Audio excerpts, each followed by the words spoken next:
¿Qué tal? Bienvenidos a Noticias 22. Con el gusto de siempre los saluda Rafael García Villegas. Muy buenas noches también a Laura Regis en la traducción de lenguas de seña mexicana. Y hoy queremos comenzar el programa con un homenaje a quien fuera considerado el milagro de las lenguas brasileñas, Rubén Fonseca. El próximo 25 de mayo hubiera cumplido 95 años de edad. No obstante, hoy alcanza la inmortalidad, pero nos deja un legado muy importante.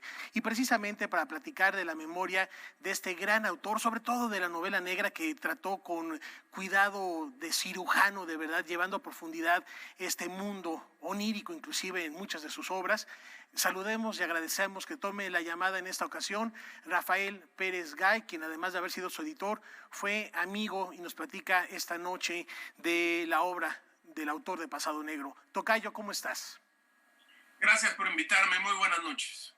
Platícanos cuál es la ausencia, qué representa Rubén Fonseca, no solo para la novela policíaca, sino en general para las letras latinoamericanas. Tocayo, te digo lo siguiente. Las letras iberoamericanas pierden con Rubén Fonseca a uno de sus autores mayores. Digo pierden porque se va, porque muere y porque la muerte trae olvido, pero deja una poderosísima obra, una obra fundamental de las letras iberoamericanas. Un gran cuentista, de veras muy potente, un novelista de gran calado. Tuve la oportunidad de ser el editor en México de 21 de sus libros. 21 libros publicamos, publicamos novela, cuento, y publicamos un libro raro, dos libros raros. Uno, José, que es el único libro autobiográfico que escribió Fonseca, y otro que se llama La novela murió, que es un libro rarísimo de crónicas. Él no solía juntar sus crónicas, aunque escribía muchas crónicas. ¿Qué nos deja? ¿Cuál es la característica de la obra de Fonseca? Un narrador que puede incluir la cultura popular y volverla en algún momento algo erudito. ¿A qué me refiero? Me refiero, si a mí me preguntaran, sé que el tiempo corre y por eso corro yo también un poco. Si a mí me preguntaran, dinos por favor los 4 libros, las 2 novelas y los 2 libros de cuentos que tú recomendarías para entrar a la obra de Fonseca, yo diría lo siguiente. El primero de ellos, Agosto. La novela política por excelencia, la novela del 1954, del suicidio de Getúlio Vargas. Es una gran novela negra, has dicho tú. Yo diría un thriller, yo diría una novela de suspenso, que luego se convirtió, por cierto, en una gran serie que se publicó en el Canal 22, y si me permites el anuncio, cuando lo dirigía mi hermano José María Pérez Gay. Gran serie, Agosto. Y después, grandes emociones y pensamientos imperfectos. ¿Qué quiere decir este título? Rubén Fonseca decía, y te lo digo a ti y a quienes nos están viendo, los sueños son grandes emociones y pensamientos imperfectos. Fonseca siempre tenía un tema para sus novelas y una subtrama, y la subtrama de Agosto es la novela política de Getúlio Vargas, y la subtrama de Grandes Emociones es una subtrama de joyas, de gemas, para lo cual Fonseca investigaba. 2 novelas, 2 libros de cuentos. Uno, El Cobrador, extraordinario libro que sin duda irrumpió en la literatura iberoamericana, es decir, en la literatura en portugués y en español, con un conjunto de cuentos duros, de cuentos difíciles, de cuentos de los hombres marginados, pobres y jodidos del Brasil, ante los cuales un día se tienen que arrodillar aquellos que tienen dinero y aquellos que gozan de la vida. Un gran libro. Y el otro libro que a mí me encanta, que se llama El Collar del Perro, un libro de temas diversos, en donde aparecen, además era pionero Fonseca, hace un cuento sobre los gimnasios, hace un cuento sobre las computadoras. Te estoy hablando de un libro de 1996-97. Esos son los 4 libros que yo recomendaría, Tocayo.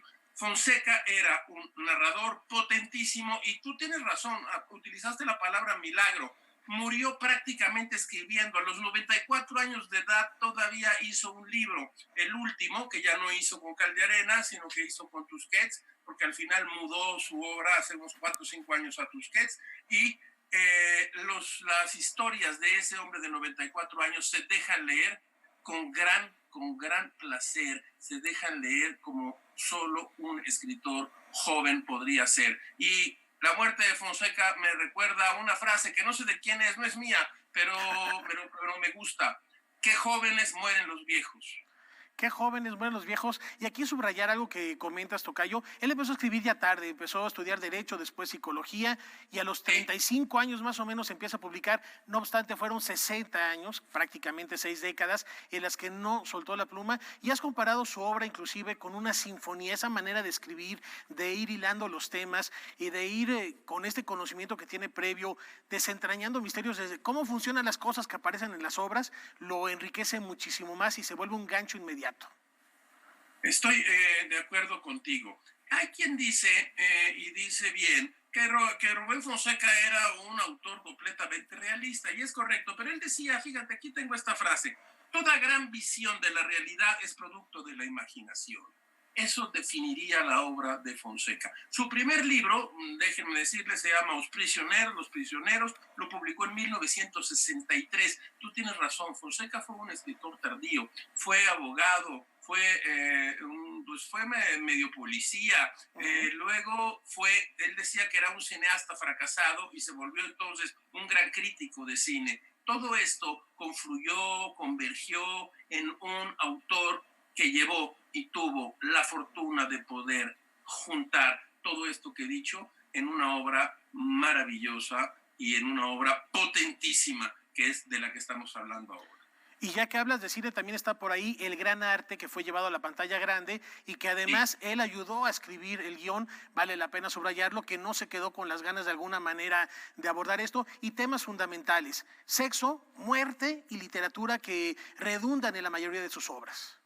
Son sus tres temas, lo dices muy bien, centrales. En cuanto al cine es muy importante porque su hijo Enrique es cineasta, él sí fue cineasta. Incluso hizo una serie con el gran personaje que es Mandrake, un personaje de sus cuentos. Y su hija, que es Beatriz Bea, tiene un programa exitosísimo de libros en Brasil. Así, entonces, Fonseca pudo convertirse en guionista y acercarse al cine. A veces los hijos logran que uno pueda cumplir algún sueño. Así lo cumplió Rubén Fonseca. No necesitaba muchos sueños, pero ese le requería. Déjame que te cuente, si tenemos un minuto, una anécdota.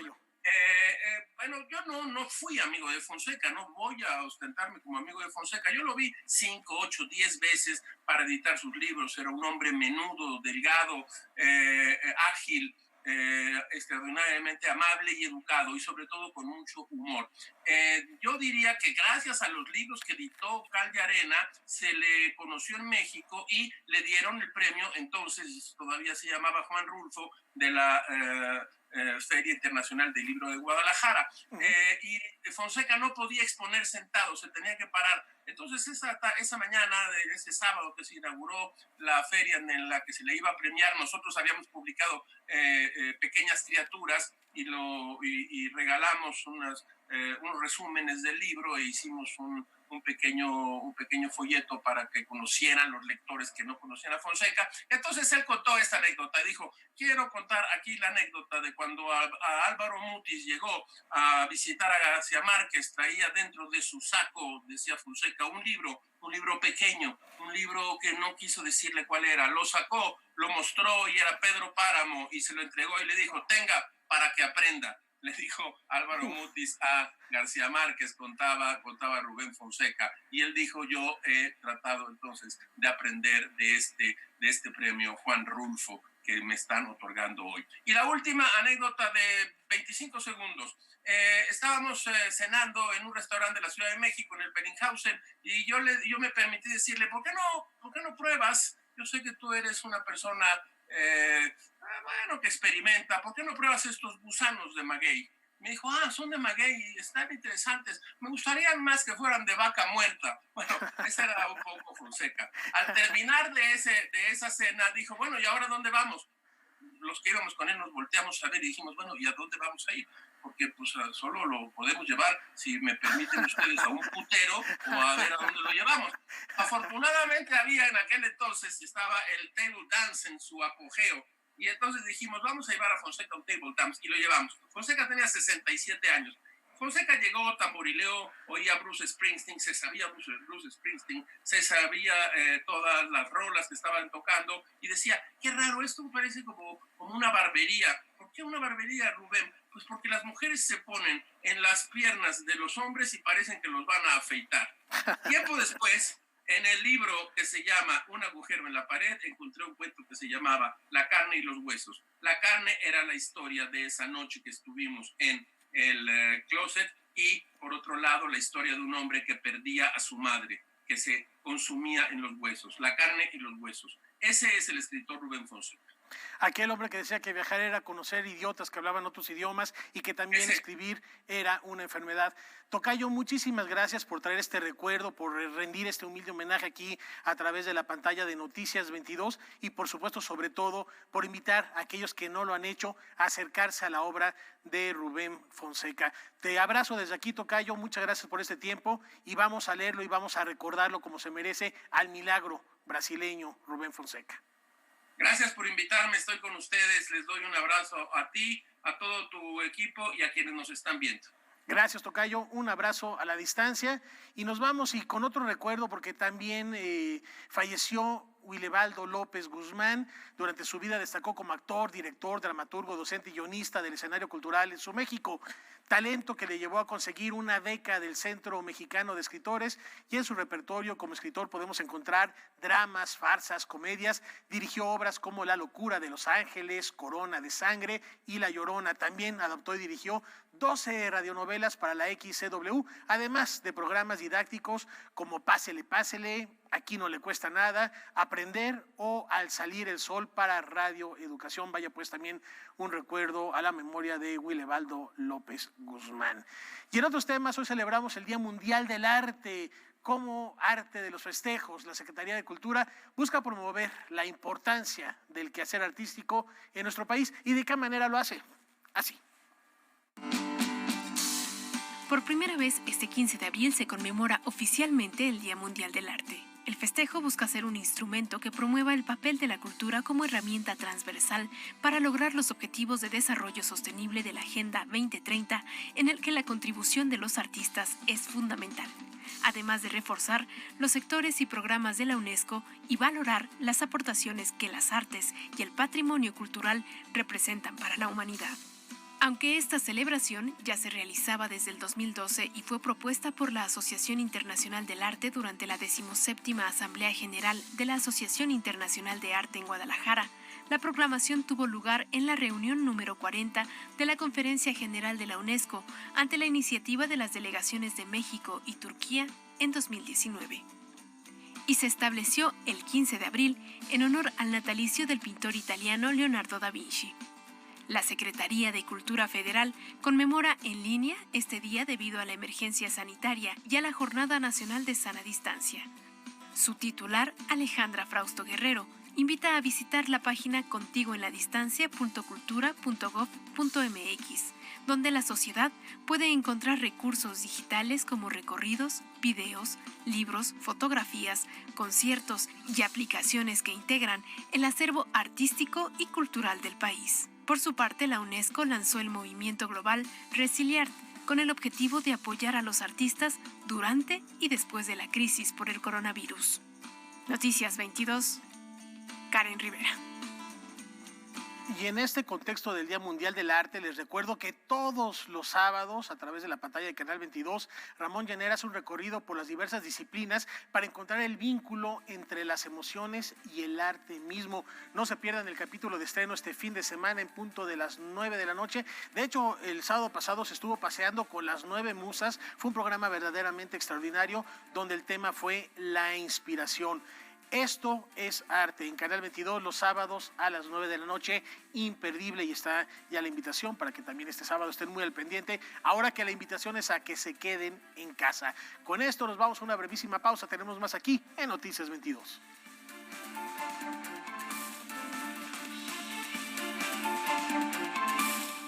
Se teme incremento exponencial de casos.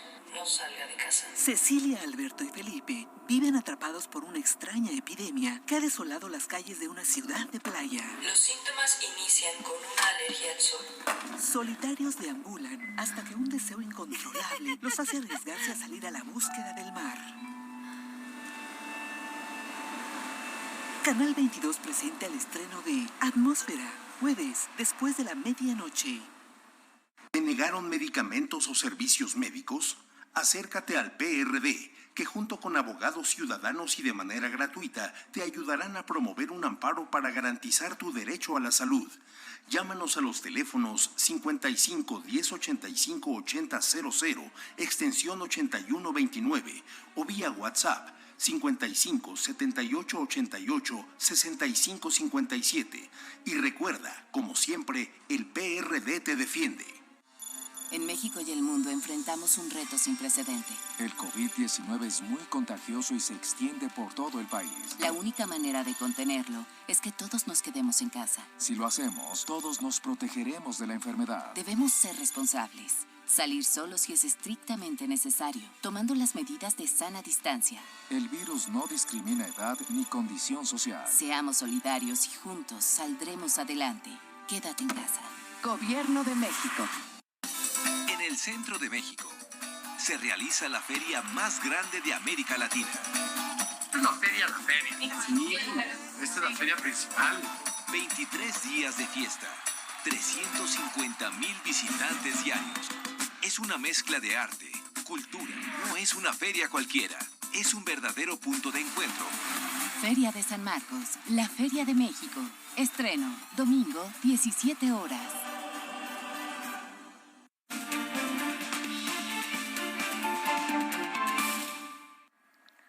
Esta noche la diáspora cultural con Edgardo Bermejo nos lleva hasta China. ¿Qué está pasando allá? Nos va a presentar un documental muy interesante. Nada más aquí una advertencia. Van a escuchar una alarma como parte de este documental para que no se me alarmen ustedes en casa. Mi querido Edgardo, ¿de qué se trata? ¿Cómo estás? Muy buenas noches. Gracias, Rafa. Bueno, pues en efecto, hoy tenemos lo que podemos llamar una premier mundial. Okay. Ya hemos estado aquí hace algunos meses a Pablo Mendoza, un director de cine mexicano que radica ya hace muchos años en China. Pablo estudió en el CUEC de la UNAM, después en la Escuela de Cine de Beijing.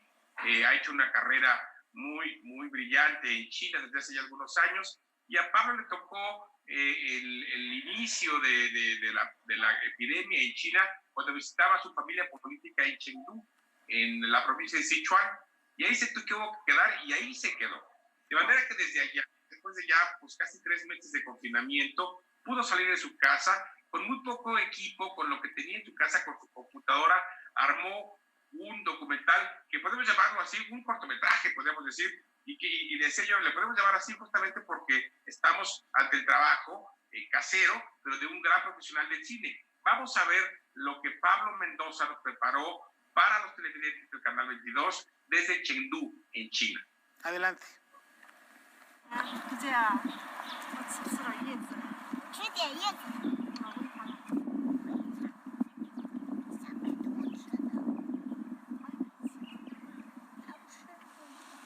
El martes 21 de enero del año en curso, tomamos un tren de Beijing a Cantón, donde nos reuniríamos con mis padres que venían de México para pasar el Año Nuevo chino y realizar un viaje por el país.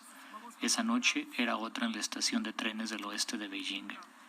Todos llevaban cubrebocas y el silencio de las miles de personas en la estación daba fe de que algo no iba bien.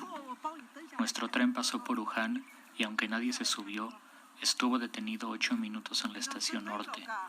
Podía sentir una hora mortífera en la oscuridad del vagón mientras todos dormían a las 3:30 de la madrugada.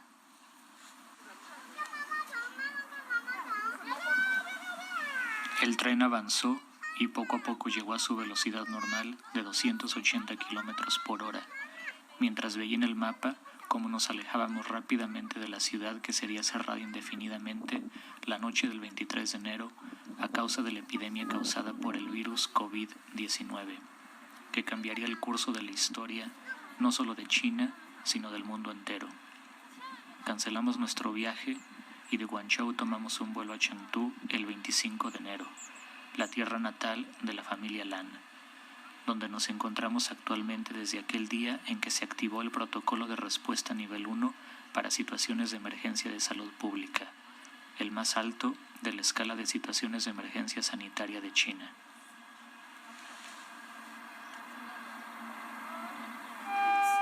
El 4 de abril, el día de la limpieza de las tumbas, conocido también como el Qingming-Jie, es el día que se recuerda a las personas que ya no están, una celebración que en esencia es el Día de Muertos en China. Ese día se hicieron sonar las alarmas antiaéreas en conmemoración de todas las víctimas perecidas por el virus en China y el mundo entero.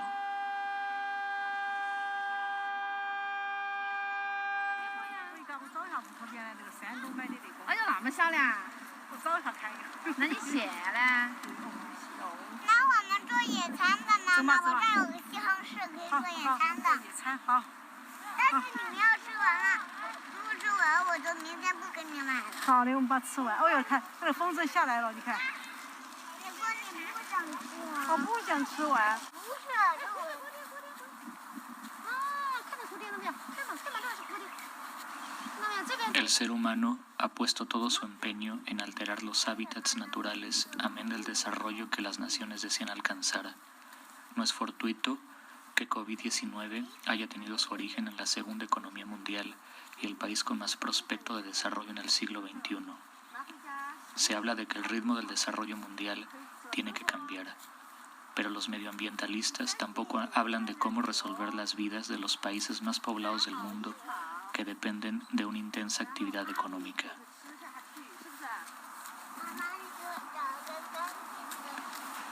El mundo no se había detenido como ahora desde la Segunda Guerra Mundial.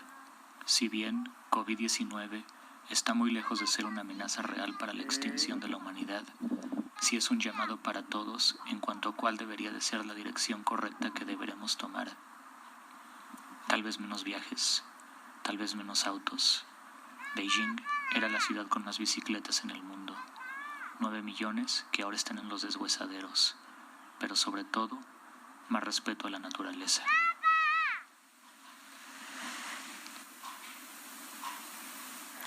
Bueno, qué gran mensaje sobre el cuidado y sobre el impacto que tiene el ser humano en el planeta Tierra a propósito de esta pandemia que vivimos. Y comentabas, mi estimado Edgardo, los recursos con los que Pablo hace este documental, este cortometraje, que son recursos caseros, pero también hay que subrayar que no es una situación, digamos, normal lo que esto signifique para poder llevar a cabo una realización, una producción, sin importar cuáles sean las herramientas. Estamos en una pandemia, él está prácticamente en el epicentro de la misma, ahí estaba el tren detenido y logra hacer este trabajo que nos ayuda a dimensionar de alguna manera el impacto que ha tenido la pandemia a nivel global. Y así es, Rafa. Bueno, la voz, la grabación, la cámara, el guión, la edición y la dirección y la producción, toda es del propio Pablo desde su casa. Y solo terminar diciendo que estamos probablemente ante el primer documento cinematográfico de lo que será una ola de productos, de creaciones de los mexicanos, de la diáspora cultural en el mundo. Y pues a mí me honra mucho que podamos decir que estamos en efecto frente a una premier mundial de un gran trabajo de uno de los grandes mexicanos que nos representan en el mundo, que es Pablo Mendoza. Indiscutiblemente, mi estimado Edgardo, celebramos y agradecemos a Pablo que nos haya permitido compartirlo con los amigos del auditorio de Canal 22 e insisto, enfatizar de manera particular este gran mensaje que da, más allá del impacto que está teniendo la pandemia en el mundo, la reflexión como seres humanos del daño que le hemos hecho al planeta Tierra. Muchas gracias, mi querido Edgardo, te envío un fuerte abrazo y nos escuchamos la próxima semana. Hasta la próxima semana, Rafa. Ahí está la diáspora cultural con Edgardo Bermejo y esta reflexión sobre los documentos que seguramente estaremos viendo en próximas fechas, en próximos meses, no solo de los mexicanos en diáspora, sino de todos aquellos que en cualquier parte del mundo tienen una cámara y quieren documentar la realidad. Y recientemente se dieron a conocer los y las ganadoras, en otro tema completamente aparte, del Encuentro Nacional de Arte Joven 2020. Veamos de quiénes se trata.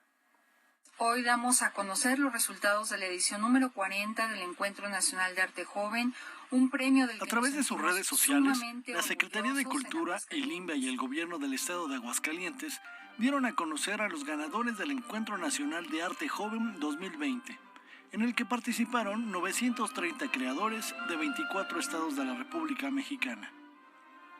El Encuentro Nacional de Arte Joven es una de las principales plataformas en el país para el fomento de la producción artística, así como un canal de apertura para las nuevas generaciones de creadores que buscan irrumpir en la escena contemporánea. Luis Leonardo Ortega Moreno, por la pieza Abandono del 2020. El jurado determinó otorgar los premios de adquisición a Luis Leonardo Ortega Moreno de Durango, Samara Colina Borja de Guanajuato, Alisa Mariana Ayanegui Fuentes y Karen Michelle Gutiérrez Piña de la Ciudad de México. Las pesadillas de 12 noches. Estamos seguros que este premio será una plataforma de despegue para que desarrollen una carrera sólida en la plástica mexicana. Muchas felicidades a todas y a todos y muchas gracias, por supuesto, también a los jurados por su trabajo dedicado. Tradicionalmente, este reconocimiento se entrega en la inauguración de la Feria Nacional de San Marcos, a la par de la apertura de la exposición de las obras seleccionadas y ganadoras. Sin embargo, en esta edición, la feria se encuentra en espera de la reprogramación luego de ser suspendida ante la Jornada Nacional de Sana Distancia. Noticias 22, Óscar Cortés. Tiempos difíciles se avecinan y todos queremos saber cómo se encuentra México ante la recesión mundial. De esto nos hablará Kimberly Armengol en Debate 22, terminando este espacio a las 9 de la noche. No se lo pierdan, un tema que es muy importante y que debemos ir tomando cartas en el asunto antes de que nos agarre la ola desprevenidos. Vamos a hacer una brevísima pausa, ya volvemos.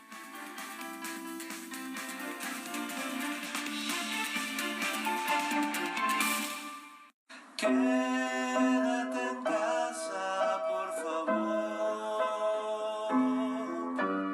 Quedarse en casa es lo mejor. Quédate en casa es el momento de quedarse en casa.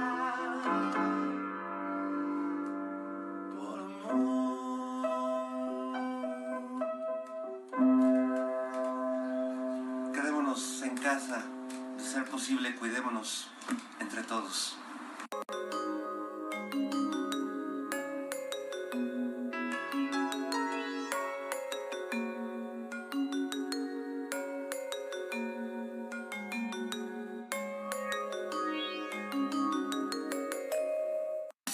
En el centro de México se realiza la feria más grande de América Latina. La feria. Sí, esta es la feria principal. 23 días de fiesta, 350,000 visitantes diarios. Es una mezcla de arte, cultura. No es una feria cualquiera, es un verdadero punto de encuentro. Feria de San Marcos, la Feria de México. Estreno, domingo, 17 horas. El tiempo ha pasado y es momento de volver a verlos. Algunas parejas siguen enamoradas y otras son libres.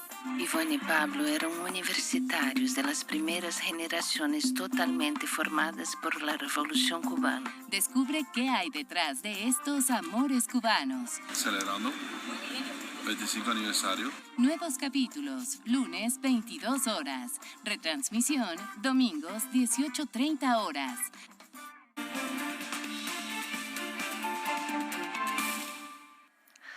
Me da mucho gusto saludar y agradezco que tome este enlace remoto Pablo Mora Pérez Tejada para platicar del contenido de la Biblioteca Nacional de México que ponen a nuestra disposición a través de su página web y contenido que tiene que ver también con la pandemia que se vive en estos momentos. Pablo, gracias por acompañarnos y platícanos qué podemos consultar, qué materiales están a nuestra disposición, porque también como parte de la biblioteca está la hemeroteca y es momento de revisar la historia. ¿Cómo estás, Pablo? Buenas noches.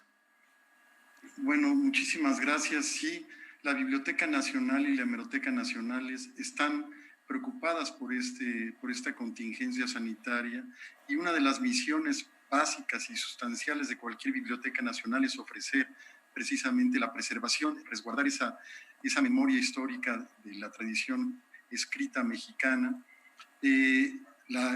asegurarles a la sociedad mexicana que estamos resguardando ese patrimonio, pero también la otra obligación y la otra responsabilidad es difundirla, y más aún en estos momentos en los que estamos viviendo esta pandemia. Y lo interesante es que la Biblioteca Nacional y la Hemeroteca tienen repositorios digitalizados con un gran valor y una riqueza y una diversidad que los mexicanos tienen que conocer y el mundo en general. Para eso hemos hecho un programa que se llama la Biblioteca Nacional de México en todas las casas, un programa que básicamente busca a través de servicios digitales, de la promoción de la lectura y de la vinculación con otras bibliotecas en el mundo, mostrar la riqueza que tenemos. Y de eso resulta interesante de una vez anunciar que tenemos en servicios digitales tenemos 9 sistemas, uno que son la Biblioteca Nacional Digital de México, que tiene alrededor de 2.5 millones de imágenes que pueden consultar, y la Hemeroteca Nacional Digital de México, que tiene alrededor de 7 millones de imágenes que también están al servicio de toda la sociedad y todos los ciudadanos del mundo. Básicamente me interesa destacar que dentro de estos sistemas digitales de información que tenemos, ya estamos ahorita elaborando unos, si alguno de ustedes está interesado en ver lo que se está reportando en la prensa nacional a través de los 9 periódicos o los 9 impresos más importantes de México acerca del COVID, ya tenemos un programa, un sistema que se llama Sistema de Índices de la Hemeroteca Nacional, en donde el usuario puede consultar lo que se está reportando ya en los medios en este tema del COVID-19. Además, lo interesante es que estamos conectando otros, la historia de las pandemias en México, cómo las ha manejado la prensa, cómo se ha reportado, y eso permite al ciudadano tomar mejores decisiones. Estamos vinculando otro sistema, otra colección de esta misma sistema de índices que se llama el virus H1N1, que fue de 2009, donde ya hay registros que se pueden consultar, y además vamos a vincularla con la primera pandemia notable del siglo XX, que fue la influenza española de 1918. Todo esto lo estamos sumando ya cualquiera puede acercarse a la página de la Biblioteca Nacional para tener este tipo de información, que es la gran diferencia que ofrecen las bibliotecas nacionales. Ofrecen una información retrospectiva, histórica, que permite realmente ver cómo se comporta los medios y todo este tipo de problemas coyunturales a nivel nacional y a nivel internacional. Además, tenemos otro tipo de servicios digitales que no voy a extenderme tanto, pero está una biblioteca, dos revistas, una revista que se llama Bibliográfica y otro boletín sobre la Biblioteca Nacional y todas las actividades que giran en torno a la cultura del libro. Y por otro lado, en otro nivel estamos difundiendo, en el nivel de la promoción de la lectura, nos estamos uniendo a la Estrategia Nacional de Lectura del Gobierno Federal, que emprendió ya hace varios meses, y estamos ahí contribuyendo en el programa de Viralicemos la lectura, con videos promoviendo la lectura, concretamente lecturas literarias sobre este tipo de temas, de pandemias, de pestes, etcétera, con la lectura de nuestros investigadores en la Universidad Nacional, particularmente en el Instituto de Bibliográficas. Y por otro lado, tenemos otro tipo de proyectos. Próximamente viene una lectura de primavera para los niños, lectura infantil, vamos a estar promoviendo. Y finalmente decirles que también estamos creando los vínculos con otras bibliotecas del mundo, las propias bibliotecas de México a través de esta nueva plataforma que salió de Memórica, la Biblioteca Digital Mundial, la Virtual Cervantes, el Patrimonio Impreso de la Británica y la Biblioteca Nacional de Chile, entre otras bibliotecas que estamos buscando integrar dentro de nuestros servicios digitales que estamos ofreciendo al público. Sin duda, estamos en una época de gran importancia para el patrimonio cultural, bibliográfico y hemerográfico que tenemos. Somos uno de los países que tenemos ese potencial de una manera muy, yo diría, ancestral, en términos de que aquí llegó la imprenta desde el siglo XV del siglo XVI, perdón, y a partir de entonces hemos publicado muchísimos materiales. Actualmente, finalmente con esto termino, la Biblioteca Nacional acaba de sacar el boletín de la Biblioteca Nacional y ahí precisamente hacemos destacamos la importancia que tiene una Biblioteca Nacional para registrar y dar referencias confiables que permitan asegurar que se están tomando la información de manera verídica y confiable según las fuentes que estamos utilizando. Esto a grandes rasgos es uno de los mensajes que queremos dar. La universidad está también comprometida en este proyecto. Como todos ustedes saben, la universidad está administrando la Biblioteca Nacional, pero la biblioteca finalmente es una biblioteca de todos ustedes, de todos los mexicanos. Doctor Pablo Mora, director del Instituto de Investigaciones Bibliográficas de la UNAM, muchas gracias por compartirnos esto. Vivimos en la época de la hiperconectividad. Hablas ya también de una cuestión que tiene que ver con momentos diferentes. Cualquier de las generaciones vivas que estamos viviendo esta pandemia es un hecho sin precedentes. De ahí la importancia de tener documentos certeros, documentos como los que resguarda la Biblioteca y la Hemeroteca Nacional para entender un poco lo que está pasando, qué debemos hacer y sobre todo hacia dónde vamos a partir de hechos históricos. Un reservorio verdaderamente importante el que resguarda, y qué bueno que ya gran parte del mismo está digitalizado y al alcance del público. Y también celebramos esta iniciativa de que para ahora que la gente se está quedando en su casa, hay alternativas. Por ejemplo, esto que nos comentabas para los niños me parece muy plausible, muy loable, y también celebramos, por supuesto, la invitación que haces esta noche al público de Canal 22. Gracias, Pablo. Gracias, muchas gracias, y seguimos informando a la sociedad. Por supuesto, ya te estaremos buscando más adelante para conocer más de las actividades que están haciendo allá en la Biblioteca y Hemeroteca Nacional, sobre todo por estas actividades alternas que vienen a la par de esta profunda investigación que podemos encontrar en sus archivos. Muchas gracias, Pablo. Sí, muchas gracias a ustedes. Muy bonita noche.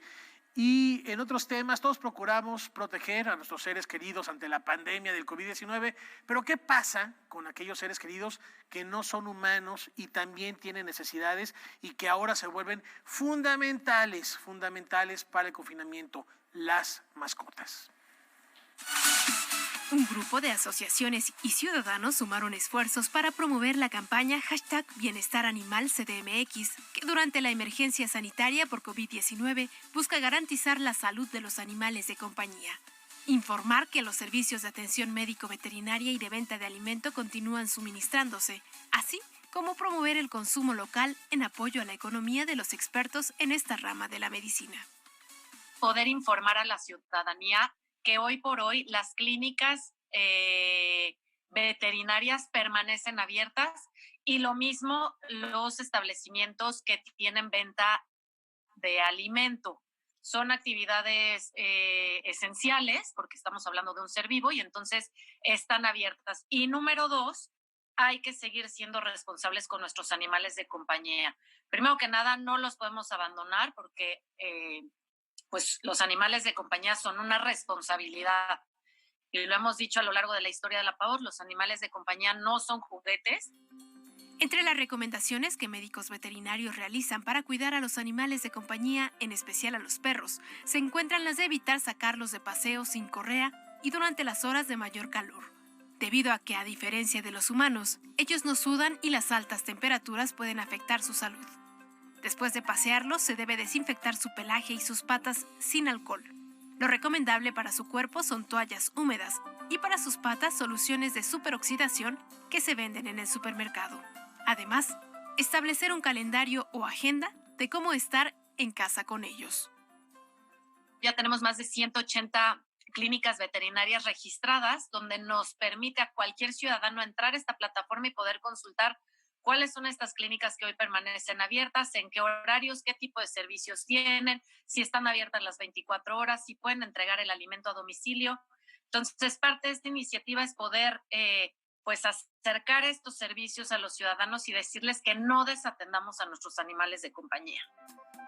En la página paot.org.mx se podrá consultar la lista de consultorios veterinarios de la Ciudad de México y distintas infografías para cuidar la salud de los animales de compañía.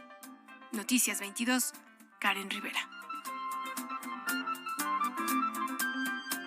Ya oyeron, son seres vivos, hay que cuidarlos porque son gran compañía y pueden ser una fuerza inconmensurable ahorita en estos momentos de encierro. No les pongan gel antibacterial en las patitas ni a los perros ni a los gatos, ya lo decía la nota.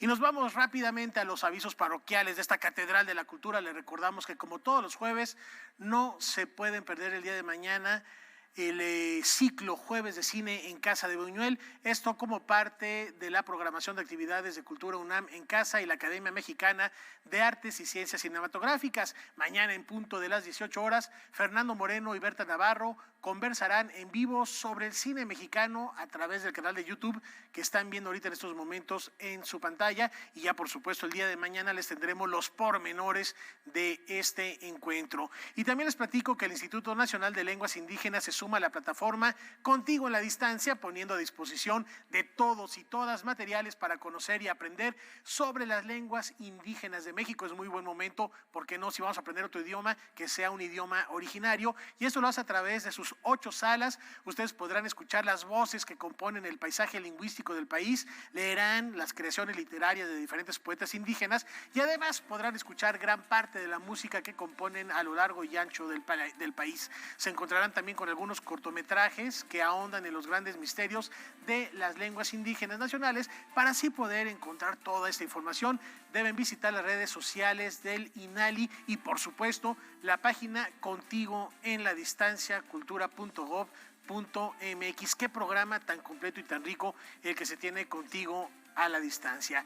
Y les comento que ayer se conmemoró el 44º aniversario luctuoso de José Revueltas, y por esto mismo les recomendamos que se den una vuelta por las páginas de uno de sus libros más destacados, El Apando, una historia que se convierte en un pequeño y tenso mundo trágico circunscrito por una estructura narrativa vigorosa, donde los vigilados y los vigilantes pueden intercambiar sus posiciones dentro del Palacio Negro de Lecumberri. Recordemos que Revueltas estuvo preso ahí en 1968 y él es originario de Santiago Papasquiaro, Durango. Sus hermanos célebres, todos ellos, Silvestre Revueltas, Fermín, Rosaura, en fin, una familia de artistas.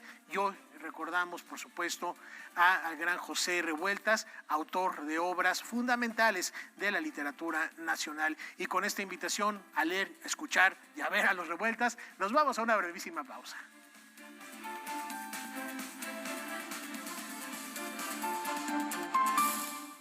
Estamos ante la presencia de algo más grave de lo que usted se imagina. De simple neumonía se convirtió en epidemia. El año de la peste, una película de Felipe Casals con guión de Gabriel García Márquez, Juan Arturo Brennan y José Agustín. Evacuar y sellar una escuela, aislar a los niños y a los maestros como si se tratara de, qué sé yo, de una guerra. Cinema 22 Mexicano, jueves 22:30 horas. Somos un pueblo feliz, trabajador y solidario. En familia compartimos las penas y las alegrías. Desde niños, los mayores nos han enseñado a ayudarnos entre hermanos, amigos y compañeros. A los mexicanos nos gusta estar juntos, comer juntos, reír juntos, divertirnos juntos y compartir juntos. También nos nace estar juntos frente a las adversidades, desastres, y nos late echarle la mano al que lo necesita. Hoy de nueva cuenta nos toca sacar lo mejor de nosotros, de ser solidarios y cuidarnos mutuamente. Hoy nos toca actuar juntos para defender la vida de todos. Hoy nos toca quedarnos en casa para proteger a los que más queremos. Hoy vamos a demostrar de qué estamos hechos los mexicanos, que somos un México solidario y por eso hoy todos juntos nos quedamos en casa. Quédate en casa. Gobierno de México. En el centro de México se realiza la feria más grande de América Latina. La feria. Sí, esta es la feria principal. 23 días de fiesta, 350,000 visitantes diarios. Es una mezcla de arte, cultura. No es una feria cualquiera, es un verdadero punto de encuentro. Feria de San Marcos, la Feria de México. Estreno, domingo, 17 horas.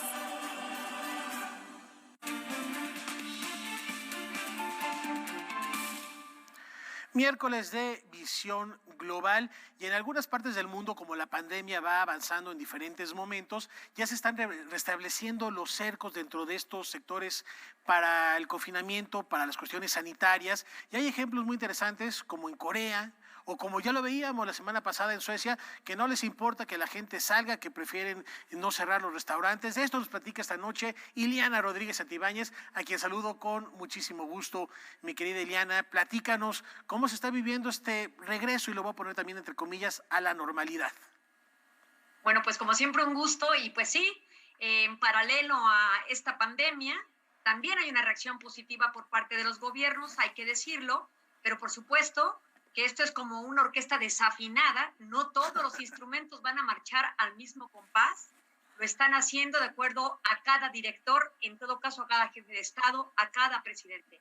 ¿Y a qué nos referimos? Bueno, pues como un evento prácticamente histórico, que Corea del Sur realizó en este día, en lo que es las primeras horas de Corea del Sur y hacia nuestra noche, las elecciones legislativas de una cámara unicameral, donde justamente el 66% del electorado realizó el voto desde diferentes formatos, presenciales, digitales, incluso en domicilio, y hubo una votación muy importante que permitió que el partido del gobernante Moon Jae-in, quien en el pasado había sido altamente criticado, pero que ha estado instaurando políticas muy atinadas en Corea del Sur, además, por supuesto, del tratamiento que está dando a la pandemia, donde fue de los primeros estados en disminuir la curva acelerada que se estaba generando en el mundo, la estaban aplanando y, por supuesto, controlando el número de casos. Esto favoreció al mandatario, además, por supuesto, de una serie de políticas como la flexibilización y el no incremento en los impuestos y otras medidas que ha hecho que gane la simpatía de los votantes. Esto es relevante porque el Congreso hoy día queda representado prácticamente de 300 escaños, todavía no termina el escrutinio y el recuento total, pero hasta este momento el recuento le da un triunfo de una mayoría abrumadora en el Congreso, lo que va a permitir que en el futuro el presidente coreano Moon Jae-in pueda gobernar de una forma mucho más efectiva y, por supuesto, tratar de tener este vínculo más cercano con Corea del Norte, que también le contó a su favor con la simpatía de votante. Entonces, este es un hecho histórico si consideramos justamente las medidas tan grandes de restricción que los estados han impuesto a la población, que se haya podido realizar esta elección. En tanto en otros estados estamos observando que se han pospuesto las elecciones. Aquí estamos viendo, por supuesto, un hecho importante de reconocerle a Corea del Sur. No, perdón, Ileana, pero no dejemos de lado también la disciplina que tiene esa sociedad. Hay que poner también las cosas en su justo lugar. No es lo mismo, Latinoamérica, para no especificar nada, que Japón, que Corea del Sur, que inclusive China, ahorita con lo de Wuhan, te recordarás en cuántos días levantaron ese hospital magnífico para poder atender a sus enfermos de COVID.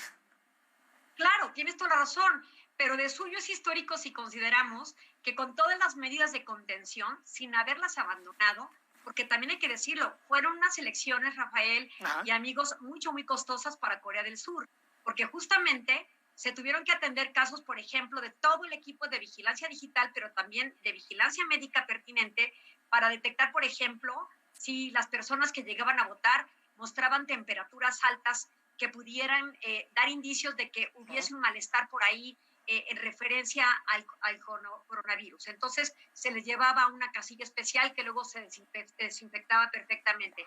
Se usaban mascarillas, se guardaba la sana distancia entre unos y otros. Es decir, el que se haya celebrado elecciones es histórico dentro de una pandemia, pero sin duda tienes toda la razón, sin abandonar toda la estrategia de precaución que el propio Estado coreano mantuvo. Luego, por supuesto, también decirlo, el orden y disciplina, que son características de este tipo de países, donde también hay que decirlo, el nivel de libertades también es restringida en comparación a otro tipo de democracias en el mundo. Entonces sí, habría que hacer un análisis muy puntual de qué es lo que está permitiendo que ciertos eventos ya se estén realizando y que no nos vayamos efectivamente con la impresión de que ya habremos de volver a las vidas normales. No. Por eso desde el principio decíamos que esto es como una orquesta que está desafinada, porque no podemos marchar al mismo tiempo, incluso no solamente por el sistema político o el sistema de gobierno, sino también, por supuesto, por el bono demográfico y muchas medidas que tienen que ver también con el aspecto económico y el presupuesto que se había invertido en el pasado a los temas sanitarios, etcétera.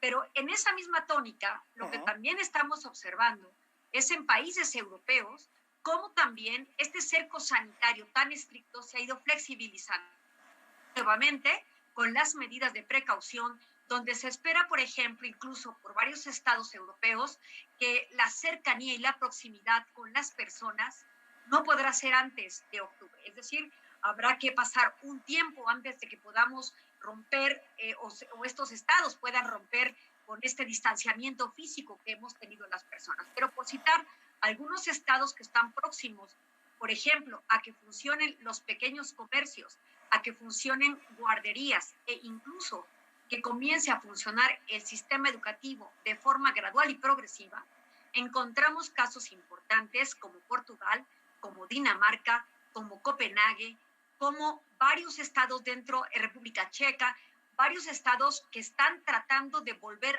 a una aparente calma o normalidad dentro de una anormalidad.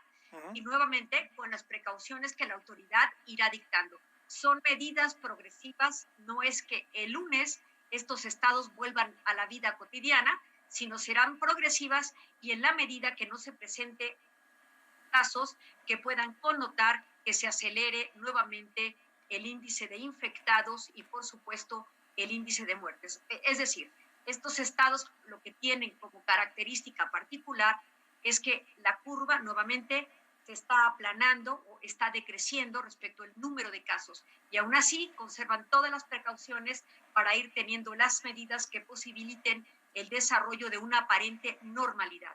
También hay que decirlo, Alemania, que es el quinto estado después de Estados Unidos, España, Italia y Francia, es el quinto estado con mayor cantidad de casos. La curva aún no se ve que se esté aplanando y, sin embargo, Merkel, la canciller de Alemania, ya ha considerado que a mediados de mayo estarán también incluyendo a las escuelas para el retorno y a partir de este lunes ya varios pequeños comercios también comenzarán a tener funciones. ¿Qué me refiero con pequeños comercios?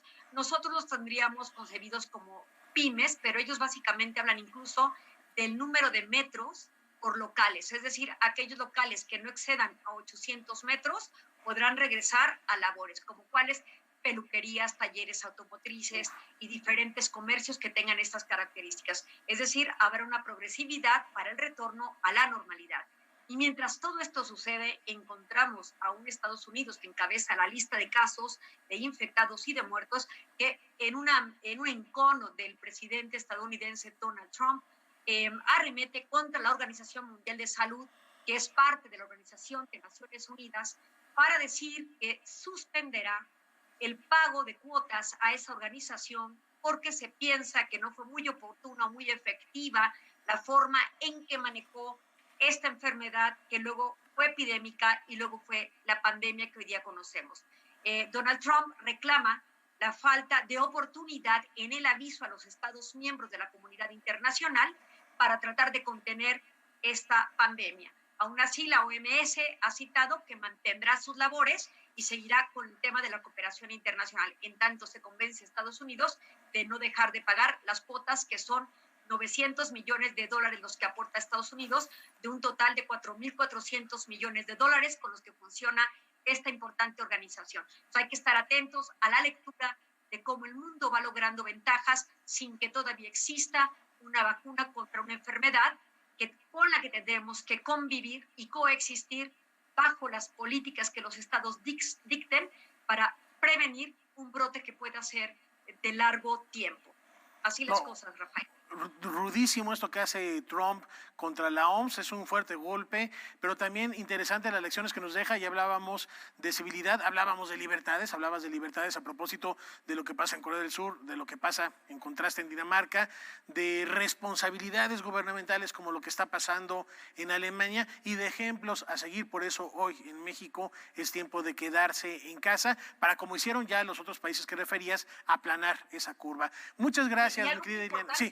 Solamente cerrar el comentario, el confinamiento de cuarentena en estos estados se mantiene. Es solamente algunas profesiones y situaciones que se permitirán en esta flexibilización de lo que está ocurriendo, pero no es un aviso de que salga todo el mundo de su casa, eso también hay que decirlo. Echarle ojo a lo que está pasando en el mundo. Cuando vea las barbas de tu vecino cortar, pon las tuyas. A remojar, dice el refrán. Mi querida Ileana, muchísimas gracias, nos vemos la próxima semana. Hasta pronto, que estén muy bien. Hasta pronto. Y nos vamos a despedir recordando a Pedro Infante, 63 años de la partida del ídolo del cine mexicano, más de 60 películas. Ustedes díganme el número de grabaciones musicales que nos deja y lo recordamos con un tema que hoy viene muy al caso, que se llama Contigo en la Distancia. Muchísimas gracias, muy buenas noches, los espero mañana. Porque no estás a mí, no hay bella melodía en que no surjas tú, y yo quiero escucharla. Si no la escuchas tú, es que te has convertido en parte de mi alma, y a nada me conforma si no estás tú también.